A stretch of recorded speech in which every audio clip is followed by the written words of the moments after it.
my baby, my Valentine, yeah. Boy, now you're the making my temperature they rise. If you leave me, I go die, I swear. You are like the oxygen I... Hi guys, my name is Noni Madigela. Welcome to the Noni M podcast. So today we're doing episode 6 of the questions that we are asking. Will Senzo Meyiwa ever get justice for his murder? Will his family ever get justice for their son, their brother, the husband, the father, the cousin, whatever he is to people?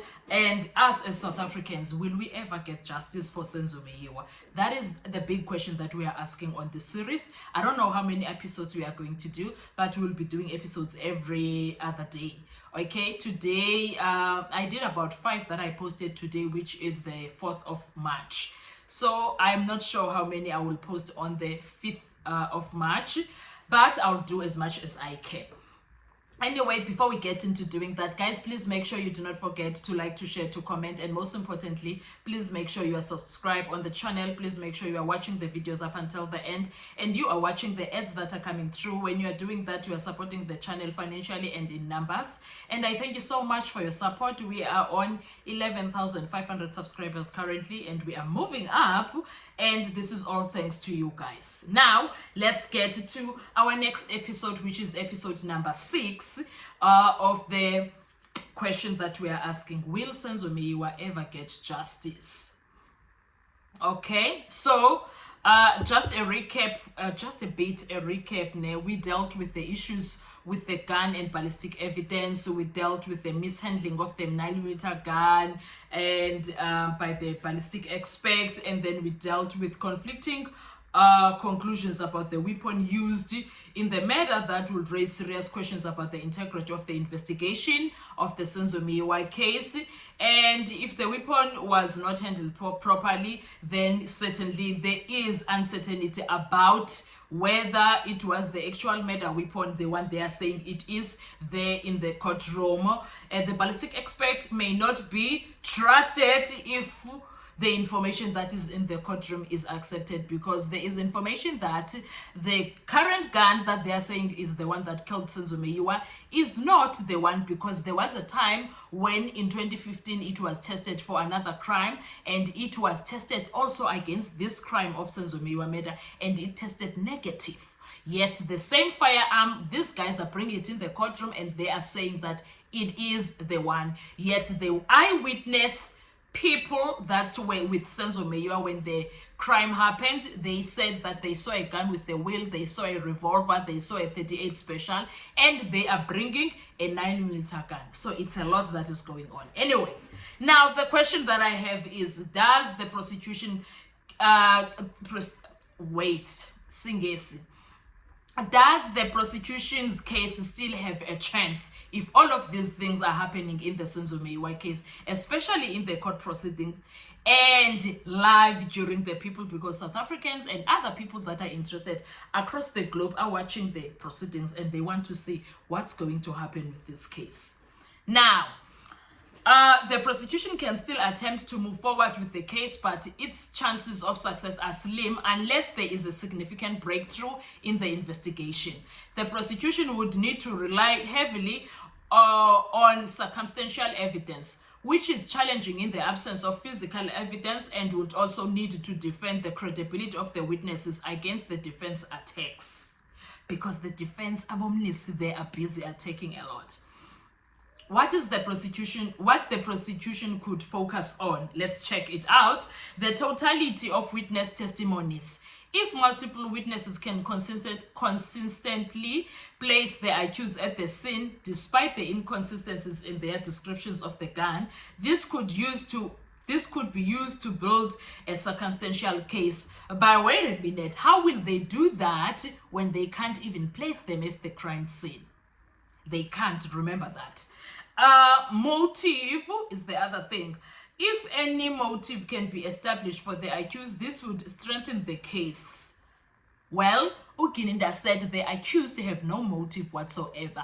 Then again, we cannot have proper motive if they never investigated the so-called mastermind that he said in the courtroom is the mastermind, which is Ukeli Kuman. So what would be the motive? Because Kininda himself said that the accused will never, or they did not have any motive to go and unalive Senzo Meyiwa. All right. Any additional forensic evidence, if there is any overlooked evidence, e.g. surveillance footage, phone records, or any other physical trace of evidence, this could help. Wait a second, how is that going to assist anyway? Because the evidence of the cell phones clearly states that accused 3, 4, and 5 were never near the crime scene. And also, the evidence that Mngomezulu called cooking the case is not cooking well, so it's not something that you can really rely on, also because it has a lot of discrepancies, has a lot of questions that it raises, and there's a lot that is going on with it. All right, okay. And then what else? However, with no solid physical evidence and witness testimonies that are inconsistent, the defense will have a strong case to argue that there is insufficient evidence to convict the accused beyond reasonable doubt. Right? So, yaze yanzima case ka Baloyi no Geninda. In conclusion with this part, the prosecution's case, based on the evidence currently available, faces significant challenges. The lack of physical evidence, the contradictory witness statements, the issues with the ballistic expert's testimony, all point towards a difficult path to securing a conviction. If the defense is able to successfully highlight these inconsistencies and gaps, it's quite possible that the accused could be acquitted, or the case could be dismissed due to lack of credible evidence, which is where we are right now.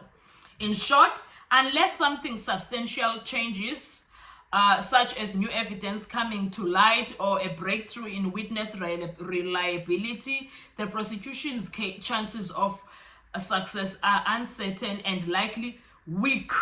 The defense has a strong basis to argue that the case does not meet the beyond reasonable doubt standard required for conviction. Right? Kunzima. According to the popular theory, there were no intruders who entered and shot Senzo Meyiwa on the 26th of October 2014. The people in the house had a struggle and the victim was accidentally shot. This is supported by the fact that no one saw people coming into the house from outside, and the only people whom it is claimed saw this have since passed away, and the above lack of evidence supporting the theory of intruders lacks credibility. You see that? So this situation of the intruders to begin with is not making sense at all. And everyone that can actually say, I saw how many people went in, and I saw a person standing here, and I saw they are no longer alive, and it's not assisting the case of the state in any shape or form. And well, we are left with questioning everything instead.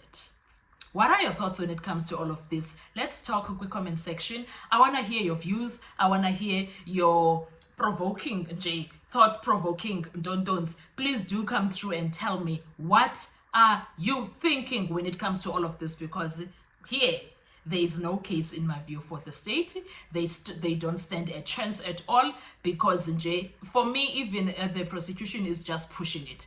They are just pushing it for what? I don't know. But there's nothing there. If it was me, I would have called the case out long time ago. I would have called it quits, because aibo. Akucaci nix ke sana. Let's talk a comment section. Enkosi kakhulu. Bye-bye. Survive.